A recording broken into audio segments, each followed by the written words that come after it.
नमस्कार, स्वागत है आप सभी का सीएनबीसी आवाज पर। आप देख रहे हैं खिलाड़ी नंबर 1 और भारतीय बाजारों में इस समय अगर आप देखेंगे रुझान पॉजिटिव है, लेकिन ऊपरी लेवल से निफ्टी बैंक में थोड़ी सी मुनाफा वसूली आती हुई दिखाई दे रही है। निफ्टी बैंक अचानक अब आपको 2 से 3 पॉइंट नीचे ऊपर ही दिखाई देगा, यानी कि सुबह की जो पूरी तेजी थी जहां पर हम 40,990 तक पहुंचे थे वो साफ हो गई है। इस समय एकदम शांत, सिर्फ 10 पॉइंट ऊपर, डे लो के काफी करीब। डे लो याद रखिएगा 40,802 था, तो वहां से हम ज्यादा दूर है नहीं इस समय।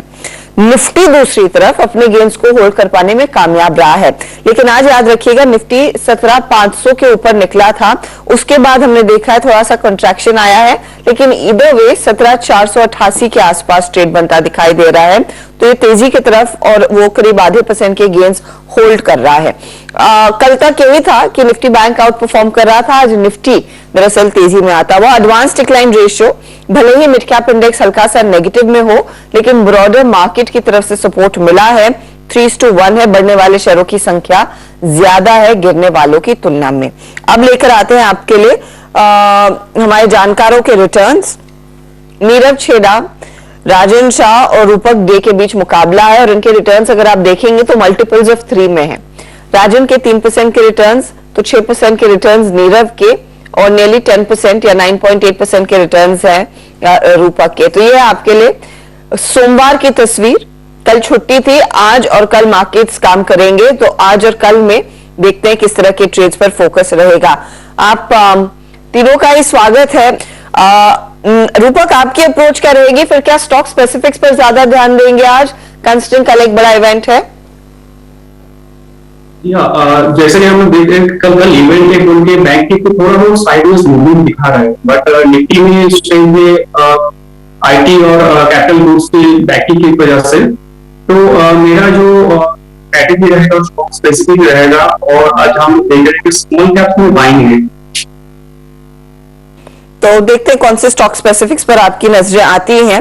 रूपक का पोर्टफोलियो देख लेते हैं। रूपक ने महिंद्रा हॉलिडेज जोड़ा था जो आज सुबह में बुक किया 282 के लेवल्स पर। जेबीएम ऑटो सोनाटा में पिछले सत्र यानी कि सोमवार को ही अपना ट्रेड निपटा लिया था, रादर प्रॉफिट बुक कर लिया था। रूपक, नया ट्रेड आपका?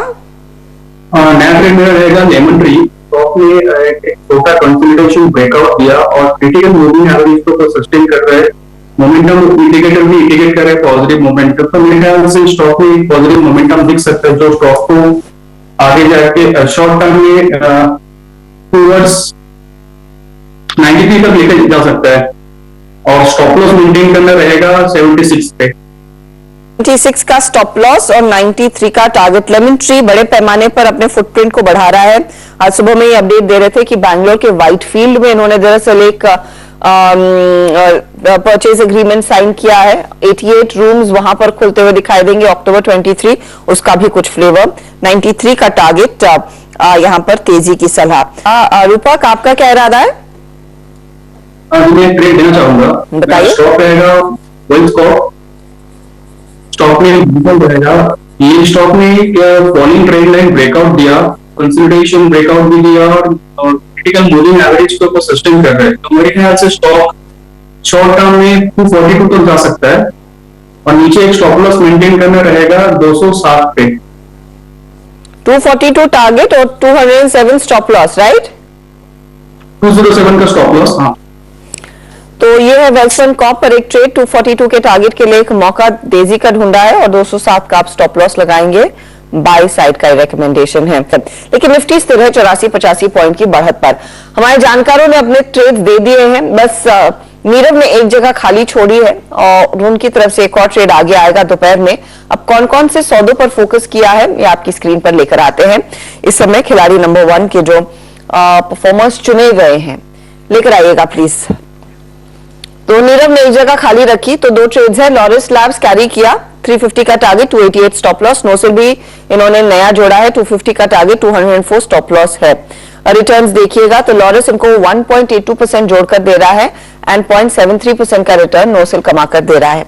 अब आते हैं रूपक के पोर्टफोलियो पर। लेमन ट्री बाय किया 93 का टारगेट, 76 का स्टॉप लॉस। वेल्सपन कॉर्प 242 के लिए तेजी की है, 207 का इन्होंने स्टॉप लॉस रखा है। इधर भी रिटर्न्स देखेंगे तो कितनी कमाई हो रही है इन दो नए ट्रेड्स के जरिए? दोनों थोड़े से शांत है, ज्यादा कुछ इनके जोड़ने के बाद एक्शन नहीं आया है। अब राजन का पोर्टफोलियो देखिएगा तो Siemens इन्होंने जोड़ा 3450 के टारगेट के लिए और 3320 इनका स्टॉप लॉस है। यहां पर डिक्सन भी इन्होंने 3120 के लिए तेजी की है, 2872 का स्टॉप लॉस रखा है। और साथ ही साथ आप देखेंगे तो डिक्सन में आप थोड़ी सी 0.07 तक के रिटर्न्स बनते हुए दिखाई दे रहे हैं। Siemens अभी तक इनके लिए कंट्रीब्यूट नहीं कर रहा है, फ्लैट है। अब लेकर आते हैं ओवरऑल रिटर्न्स की पोजीशन क्या बनती दिखाई दे रही है।